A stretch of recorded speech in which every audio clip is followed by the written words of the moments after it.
Você sabe o que acontece quando juntam mulheres poderosas?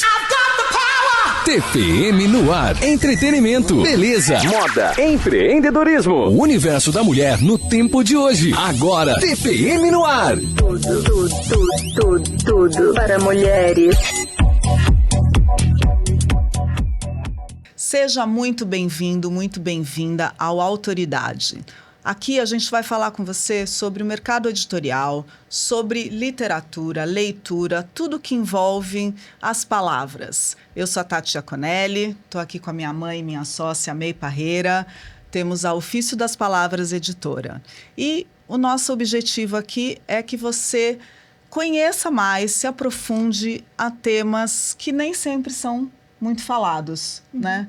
Que é a leitura, a literatura, a escrita, cultura em geral, né? Tudo que envolve o livro. Tudo que envolve o livro e as palavras. E hoje nós estamos aqui com um convidado que, além de ser nosso autor, já ter 2 livros publicados pela nossa editora, é um grande amigo, é nosso parceiro aí de roubadas, que a gente nem vai contar aqui, mas que valeria um outro episódio, com certeza, e que vai contar para a gente como que ele faz hoje para viver de literatura, para viver da sua escrita, do seu conhecimento, do seu trabalho hoje é a escrita, né? Não é um hobby, não é um passatempo, é sim um trabalho. E que bom que isso é possível. Seja muito bem-vindo, Fabrício Cunha. Uma alegria estar aqui com vocês duas e para contar como eu cheguei até aqui com a possibilidade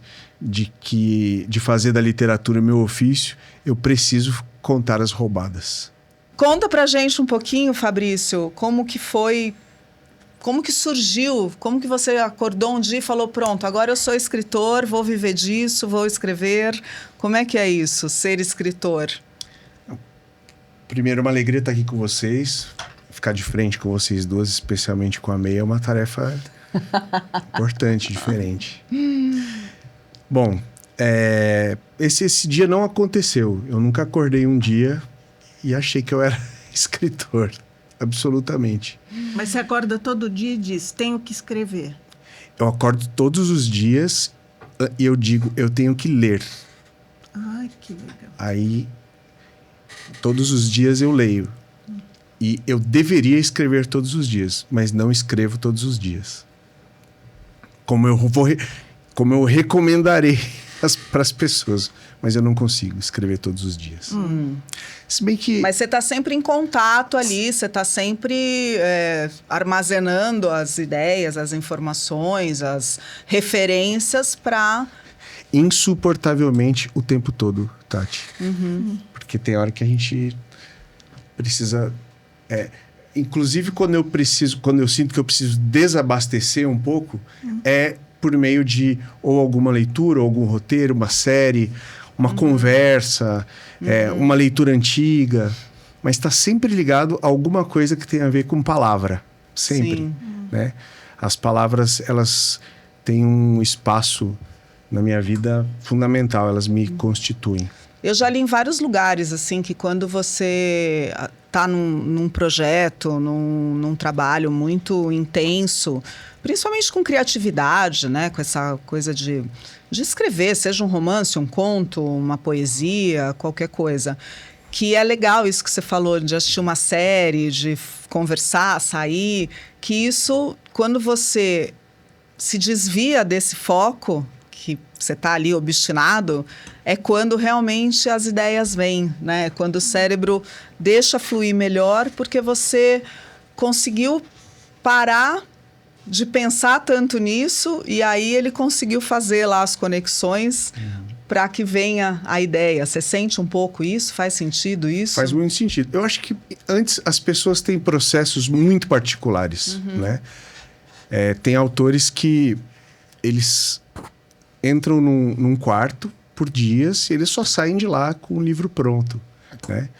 O 100 Dias de Solidão, por exemplo, o Gabriel Garcia Marques, ele se internou em si mesmo e a família ficou à parte. Ele estava fora do seu país de origem até que o livro ficasse pronto. Mas isso não é...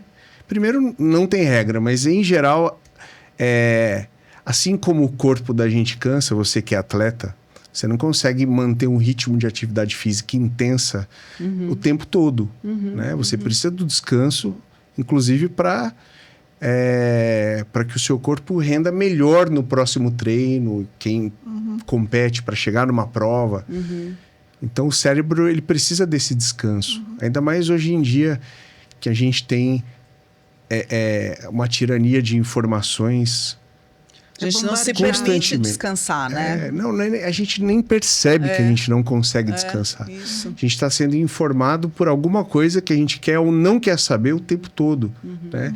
De forma ativa ou passiva. Essa ditadura telânica de que em qualquer lugar que a gente olhe tem alguma coisa brilhando, algo chamando, que eu preciso sugando, saber, né? mesmo que não faça a menor diferença na minha vida. Não é? Né? Que demanda até da gente um tipo de curadoria de si mesmo, né? Sim, você passar uma peneira no que você precisa assimilar e permitir que te penetre e o que é descartável. E qual que é o seu processo? Você tem um livro para lançar, você tem um objetivo ali, vou lançar até o final do ano. Como que você se programa? Como você se organiza? Com prazos, com inspiração, ou não? Eu não acredito em signos, mas eles existem e são influentes. Eu sou de peixes. Então, eu tenho processos muito rígidos para algumas coisas e absolutamente flexíveis para as outras. E geralmente os flexíveis têm a ver com as coisas que eu mais gosto, como escrever, por exemplo. Então, o meu próximo livro não será o livro que eu gostaria que fosse o próximo, por exemplo, né? Eu venho de um período de tratamento de saúde, de uma doença importante, tive que fazer um transplante de medula, e eu tinha certeza que eu não escreveria sobre isso. Mas, de alguma forma, a literatura e a vida me impuseram e eu aceitei essa imposição graciosa que eu preciso escrever. Mas eu preciso de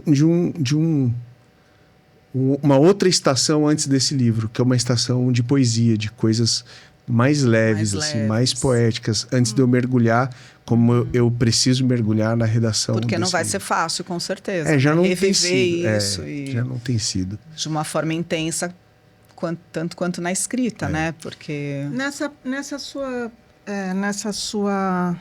eu preciso lembrar que eu tenho que ficar bonitinha. Esguia. Eu também. Nessa sua escrita, é uma coisa que eu vejo sempre, né? Sei lá, qualquer coisa que você escreva, uma mensagem no WhatsApp sua sempre vem carregada de um tom lírico. Eu sou uma pessoa extremamente lacônica, né? As minhas respostas sempre são sim ou não, ok. Eu não vou muito além disso. Eu sou muito reducionista nesse sentido, econômica com as palavras, né? Mas eu vejo que você tem um jeito que é muito delicado de colocar as coisas, que seja numa mensagem ou que seja na sua postagem no Instagram, enfim. Você tem hábito de guardar? Eu vi que você tem um poema aí que você disse que escreveu em 2019. Bom, então você guarda o caderno e guarda o escrito, mas você tem hábito de colocar as coisas no caderninho, num papel, no telefone? Como é que é isso? Eu tenho o hábito de colocar tudo que eu escrevo no caderninho, no papel e no telefone. Você só não me pergunte onde está o quê, que eu não tenho a menor ideia. Em qual caderninho, em qual papel? Eu sou rodeado, minha casa é cheia de cadernos, papéis, lápis, canetas. Não vai faltar com o que escrever em casa, ainda que você não queira, está espalhado. Eu aprendi isso com uma poeta que eu respeito e admiro muito, chamada Angélica Freitas. Ela falou assim, o cartesiano e a produção literária, eles não combinam para pessoas que vislumbram a liberdade naquilo que fazem, né? Então, a organização dos livros, a organização às vezes inviabilizam a produção livre, como a literatura às vezes ou geralmente pede, né? Para não fechar, porque tem pessoas que são metódicas e são muito bem sucedidas sendo metódicas, que não é meu caso. Então ela sugere para deixar livros, deixa espalhado, deixa no banheiro, deixa na cozinha, deixa a caneta, deixa acessível espalhado. ali, Isso, né? para a hora que você quiser escrever, você simplesmente escrever. E se você quiser organizar isso depois, você organiza depois, porque é melhor organizar o que existe do Com que certeza, isso é verdade. fazer surgir o que não existe a partir do método em si, né? O não método é um método. Mas eu acho muito bonita a sua consideração, May, porque você se diz lacônica e objetiva, mas você é atenta. Para mim, escrever uma mensagem com um pouco mais de cuidado nas palavras é uma coisa natural. E o natural, o familiar, ele acaba sendo despercebido para mim mesmo. É o meu jeito de fazer.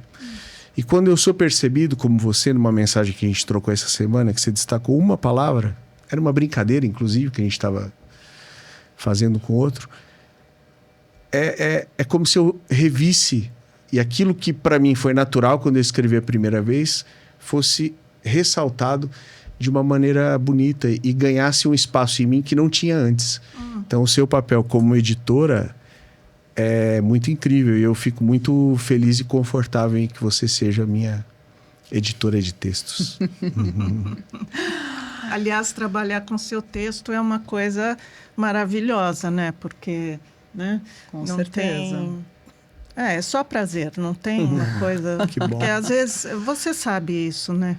Às vezes a gente pega uns Eu não sei se eu sei, mas me fala que Me fala eu quero que saber. faz bom, né? Sempre bem. Porque a gente, às vezes, pega uns textos que são muito difíceis, não porque a gente não consiga entender. Bom, nós sabemos a língua, somos fluentes, né? Conhecemos o novo acordo ortográfico, mas, às vezes, essa coisa que você fala do escrever como uma maneira de organizar o pensamento, às vezes as pessoas só vão colocando no papel, mas sem nenhuma organização, né? Então, às vezes fica muito difícil. E quando a gente pega um texto bem escrito e agradável de ler, independentemente se é triste ou se é dramático ou se é... Mas ele pode ser agradável, né? Então, acho que é... E quando você resolve que vai juntar esses papéis todos, vai juntar esses escritos todos espalhados, como é que é, assim? É uma parceria. É uma parceria entre intenção e liberdade e abertura. No seguinte sentido, eu sei o que eu quero publicar. Então... tem coisas que eu escreverei a partir dessa noção do que eu quero publicar. Tá. Mas eu também sei, direcionado por coisas que eu já escrevi, o que eu quero publicar a partir do que já foi escrito. Então, esses dois lados da moeda do meu método, que é o não método, são muito importantes. Porque lendo coisas antigas, eu tenho o desejo e acho oportuno escrever sobre um determinado tema. E a partir dessa decisão surgem as coisas novas. Né? Então, e como que foi o primeiro, assim, né, dessas coisas novas, né? A primeira vez que isso funcionou, que saiu realmente o livro, que você publicou... Como é que é ser oficialmente um escritor publicado, assim? Primeiro, assim, não tem glamour, mas tem muito glamour ao mesmo tempo. Tem muito glamour, né? Nossa, tem muito glamour. Você publicar um livro é uma coisa muito valiosa. Não é um detalhe, não. É uma coisa muito gostosa, inclusive, né? O livro, ele é um objeto que é cheio de símbolo. Né? Ele é um objeto... insinuante, charmoso, porque o livro ele é o resultado de um compêndio de habilidades, assim, de vivências, de histórias, de artesania. Então, você chegar no final de um processo e ter o resultado palpável e esse resultado ser o objeto livro, que é um objeto que passou por tantas transições ao longo da história e não sucumbiu, ele permaneceu, ele se manteve vivo, é muito significativo, né? Veio o rádio, continuou o livro. Veio a TV, continuou o livro. Veio a internet, continuou o livro. As redes sociais, continuou o livro. E o livro continua sendo um objeto importante, significativo, de desejo, de autoridade, como é o tema do podcast. Com certeza. Então, a primeira vez, o meu primeiro livro, ele foi uma reunião de crônicas que eu já tinha escrito. Mesma coisa que eu acabei de falar. E a partir dessas que eu já tinha escrito, eu escrevi o que eu precisava complementar para ter aquele livro. Né? Então, ao mesmo tempo que ele foi muito bem gestado, chegou uma hora que ele precisava nascer. Que eu precisava acabar e entregar e ele tinha que acontecer. Porque às vezes a gente faz uma gestação muito longa e o livro acaba não nascendo. Então a gente quando ele nasce, ele já não faz mais sentido, né? Porque o que você escreveu há anos, sei lá, ou quando você escreveu naquele momento, já não conversa mais com o que você está vivendo no hoje. Inclusive, né? Se for um livro técnico ou um livro de conteúdo datado, principalmente. Se for um livro particular, pessoal, tem que ver que pessoas estão naquele mesmo livro, né? Se você ainda no último texto, a pessoa do primeiro ou não. Exato. A questão é que a gente precisa desejar escrever, quem tem esse desejo, escrever e lançar. É isso que eu ia te perguntar, porque eu conheço muitas pessoas, inclusive bons autores, que têm ciúme do texto, sabe? Assim, que fica com aquele texto e enche a gaveta com um monte de textos bons, mas não dão à luz o texto, né? O que você acha de essa coisa? Você tem ciúme do seu texto? Ou você quer que ele seja lido, que ele seja espalhado? Eu desejo tantas coisas diferentes, em momentos diferentes. Às vezes, antes eu lembrei de uma frase, o Jorge Luis Borges, quando perguntado uma vez sobre por que ele escreve um livro, né? O que ele sente quando ele termina um livro. Ele respondeu: quando eu escrevo um livro para me livrar daquilo. E o que eu sinto é alívio, uma sensação para então começar o próximo. Sobre o meu texto, realmente depende do momento da minha vida. Eu tenho muito apreço pelo texto em si. E ele, muitas vezes, resolve o meu contentamento. Quer dizer, um texto bem escrito, ele já é uma solução para o que eu desejo. Mas isso talvez um auto-engano, eu tentando dizer para mim mesmo que eu acabei ali quando eu escrevi, publiquei e agora não é mais comigo. Mas de alguma forma porque o autor é o principal promotor do seu próprio livro, do seu próprio conteúdo. Então, o autor que não quer ser lido, por que ele escreve, então, né? Se é para elaborar, ok, é legítimo, é justo. Mas se a gente pode caminhar um pouco além e pensar também na onda que isso pode gerar, por que não? Curioso isso, porque eu acredito mesmo que mesmo quem faça um diário e tranque com chave, ele está querendo ser lido. Você não vai deixar uma coisa escrita para ninguém ler, sabe? Existe aí um desejo, verdade. Mesmo que você diga, não quero que leia, não sei... Acho que tem ali, sabe, um negócio... No fundo, por você favor, quer assim, né? Acha aqui, né? Acha aqui. Acha a chave. Dos meus autores preferidos, assim, sem sombra de dúvida, que é o Kafka, quando ele percebeu que estava no fim da carreira, da vida, né, doente, ele entregou tudo que ele tinha escrito para um amigo, para que o amigo desse fim naquilo. E... existe uma discussão se é legítimo ou não você fazer a vontade de alguém que era o dono daquele texto, né? Se ele pediu para ser destruído, que fosse destruído. Mas imagina se esse cara destruísse tudo que o Kafka escreveu, né? A falta que faria. Provavelmente ele pediu porque ele não teve coragem de destruir e sabia que o amigo também não teria. Né? Eu acho que lá no fundo, talvez, ele sabia que... Nunca saberemos, mas é uma tese, é uma teoria. Muito interessante. Mas existe uma intenção, ainda que latente, de ser lido quando você escreve.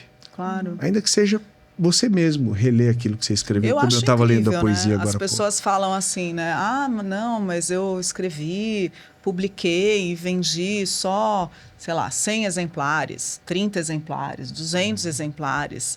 Mas a parte mais difícil para mim, né, como editora, você já fez, que é publicar, né? Que é reunir tudo isso, é se organizar de alguma forma e publicar. Se você está sendo lido por 30, 40, 100, 1000 pessoas, isso já é muito legal. É que a gente fica com esses números loucos, né, de redes sociais e tal, e não considera ali o trabalho do dia a dia mesmo. Isso que você falou, do autor se posicionar, do autor vender o seu livro, mostrar o seu texto, seja em sarau, em clube de leitura, tá ali realmente se relacionando com aquele livro. Né? A gente vende tanta coisa, por que você não vai vender, não é nem vender no sentido, mas mostrar mesmo, se orgulhar, né? Porque é tão pouca gente que tem um livro publicado que eu acho que é o maior orgulho você fazer parte dessas pessoas. Né? Acho que é menor ainda do que ser maratonista, né? Sei lá, 1% da população já correu uma maratona. Eu acho que menos que isso já publicou um livro. Então, eu acho que é muito legal. Eu acho que é motivo de orgulho, sim. E acho que as pessoas... O autor tem que se apossar desse sentimento, né? E fazer seu livro circular, e fazer seu livro ser lido mesmo, né? Eu concordo totalmente com você, Tati. Eu acho que o brasileiro, ele é um pouco algoz de si mesmo. A rigor, um livro não é melhor do que o outro porque ele vendeu mais do que o outro. A rigor. Mas o brasileiro, ele tem, primeiro, o constrangimento de publicar. Você que está assistindo o podcast, e se você acha que pode ser escritor ou escritora, eu tenho certeza que a resposta é sim, se você acha. E depois de escrever, parece que a gente, voltando ao escritor e à escritora brasileiros, parece que tem vergonha de vender ou de ser bem sucedido com aquele livro. E isso é incrível, isso é louvável. Né? Repito, a rigor, um livro mais vendido não é melhor do que o menos vendido. Mas se a gente pode ser lido... O livro mais vendido é um livrinho de colorir, gente. Puxa, exatamente. Você escreveu sobre isso esses dias. Né? Aliás, os 5 mais vendidos pela Publish News são livros de colorir. Não devia nem ser considerado isso, né? Mas... Então, eu acho que definitivamente o mais vendido não é o melhor, longe disso. Né? Longe disso. Nós temos muitas publicações independentes, livros com tiragens menores, que são incríveis, que são maravilhosos. Que não chegam, né? Que não chegam nas pessoas. Isso. Né? Então, não chegam nas pessoas de uma forma macro ou super abrangente. Assim, Mas hoje, que é a Ofício das Palavras, que é a minha editora, que é a editora por onde eu publico, ela não é uma editora independente no começo, não é uma grande editora, ela está ali no meio do caminho.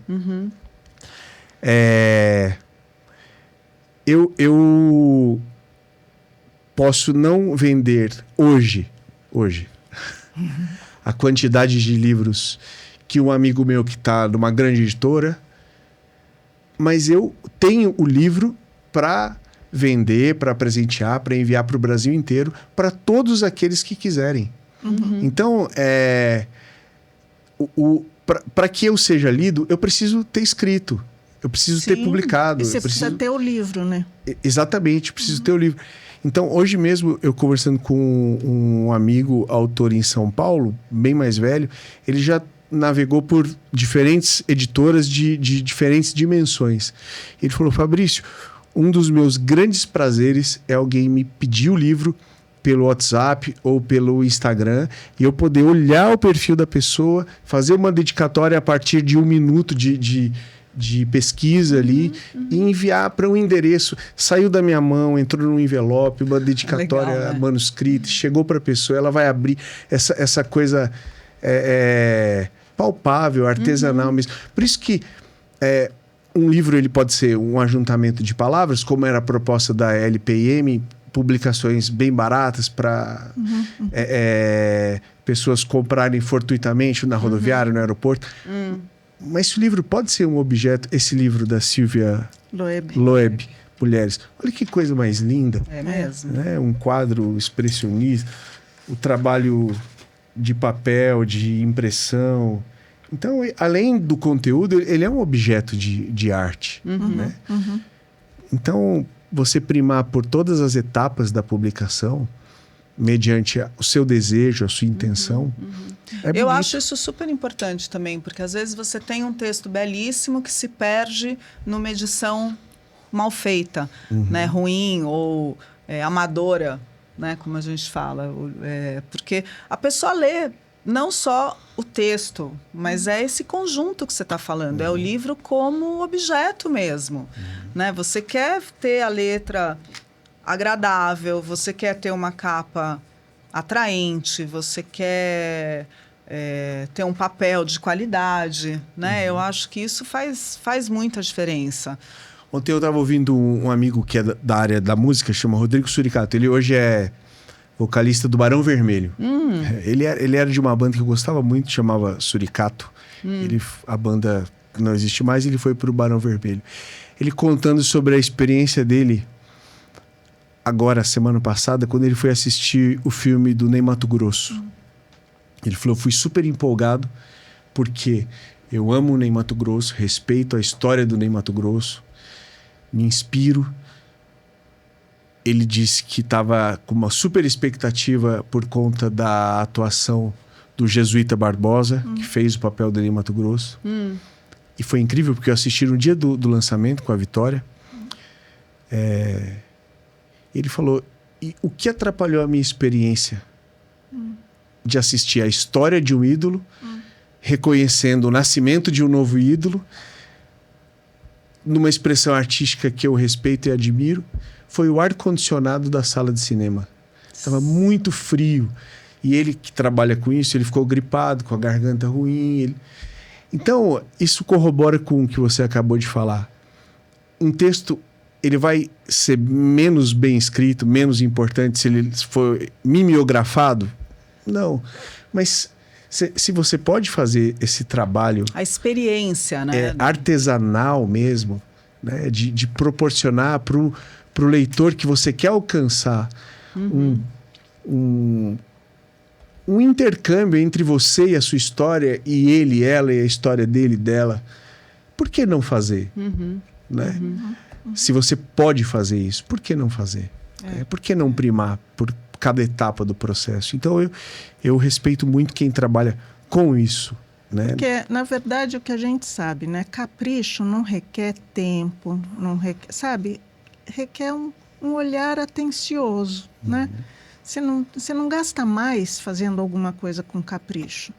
Não vai gastar mais dinheiro, mais tempo, mais nada, né? Você só vai olhar de uma outra forma. E eu acho que essa coisa do capricho é uma coisa que nos pega, né? Sim, a excelência, com certeza. ela é um instrumento de inspiração. A excelência em qualquer área, em qualquer coisa que a gente faz. Eu, por exemplo, citei que eu fiz um tratamento oncológico. Foi uma coisa importante. O jeito que eu fui tratado por determinados profissionais fez total diferença no resultado e no conforto do tratamento, do final. Total diferença. No modo como eu encarei a doença. O jeito humanizado dos profissionais do Hospital Pio XII determinou diretamente o meu bem-estar para encarar aquele momento difícil. Eu acho que com relação à publicação, né, nós como editora, você como autor, eu acho que essa relação do autor com a gente, né, de confiança, de entrega mesmo, é super importante, né? Faz diferença no resultado final. Aquele autor que fica reticente, que fica duvidando do que a gente está falando, orientando ou propondo, que não abre mão, né, de uma vírgula, de um nada, porque tem muito isso, né? Como a May falou, a coisa do é meu e ninguém toca, né? Acontece muito, mas eu acho que ter essa relação de confiança quando você escolhe uma editora, quando você escolhe publicar, é super importante. Porque você está confiando, assim, a gente quer o melhor para o seu texto, para o seu livro, e você também quer. Né? Você vai, algumas vezes, optar por uma editora que faz tudo o que você quiser. Nem sempre tudo que você quer é o melhor para o seu livro, né? Claro. Para o seu texto, então... Principalmente quando são autores iniciantes, né? Sim, e autores que são autores, não são editores, né? Não são... Eles têm a visão ali da escrita, não do todo, né? Então, eu acho que isso é Voltando legal. até para a analogia do tratamento, que foi muito intenso, para mim não tem como não... Em um ou outro momento, você diz, numa boa, olha, eu não estou confortável com esse acesso, eu não estou confortável com essa posição. Não tem problema. Ninguém foi rude comigo por causa disso. Mas eu não vou ensinar um cirurgião a fazer uma incisão. Exato. Né? O apreço pelo texto não é nenhum problema para o editor. Né? Mas você... Até porque a gente não vai... Alterar o sentido. Né? Exato. Mas você confiar no seu editor e ter essa relação de intercâmbio do texto, até porque o texto, depois que você escreve, vai deixar de ser seu de qualquer jeito, é muito importante. Inclusive, essa relação dialógica faz os dois crescerem. Né? Principalmente o autor iniciante. Principalmente o autor iniciante que vai perceber que às vezes, nuances, detalhes do texto, da repetição de palavras, da organização das orações, vai deixar o texto dele mais bonito, vai enriquecer a história que é o que ele ou que ela querem contar. Com certeza. A gente está chegando já no final. Precisamos voltar, precisamos fazer novas conversas, porque temos muito assunto, né? Nossa, não para. Deixa uma mensagem, assim, para quem está... querendo escrever, ou quem gosta de escrever e não publicou ainda, ou quem já publicou e quer viver disso, o que você, como autor, que hoje você vive de literatura, né, Fabrício? Vivo, totalmente. Você vive de literatura, né? Não é um bico, não é um lazer, não é um trabalho. Sim, é o meu trabalho. É o seu trabalho. trabalho. É o meu ofício. Aliás, eu adoro a palavra ofício, eu uso bastante. A literatura é o meu ofício, então, é o olha meu que fazer. incrível, quer dizer, é possível. Né? Claro. É possível. Bom, a primeira recomendação, sem dúvida, é a leitura. A leitura, ela é a alimentação, ela é a minha dieta, é a dieta do escritor. Ele não vai conseguir escrever se ele não ler. A escrita é a explosão das vitaminas, das substâncias acontecendo no meu corpo. Né? Mas o que me alimenta é a leitura. Em segundo lugar, com mais ou menos intensidade, escreva. Escreva. Mas não está legal. Não tem problema. É melhor escrever uma coisa que não está legal do que não escrever nada. Então, escreva. Em terceiro lugar, considere consistentemente a possibilidade de publicar. Porque é possível. Hoje, mais do que nunca, é possível publicar. E, por último, depois da publicação, da realização, da alegria, do gozo, que é ter o seu livro publicado, acredite em você e no seu livro. Faça o seu livro subir no palco. Né? Você já fez o roteiro, já fez a iluminação, contratou o teatro, vendeu as entradas, põe o seu livro no palco para ele acontecer. E acende o spot, né? Exatamente. Né? Só antes de terminar, o seu livro predileto? Eu não tenho meu livro predileto.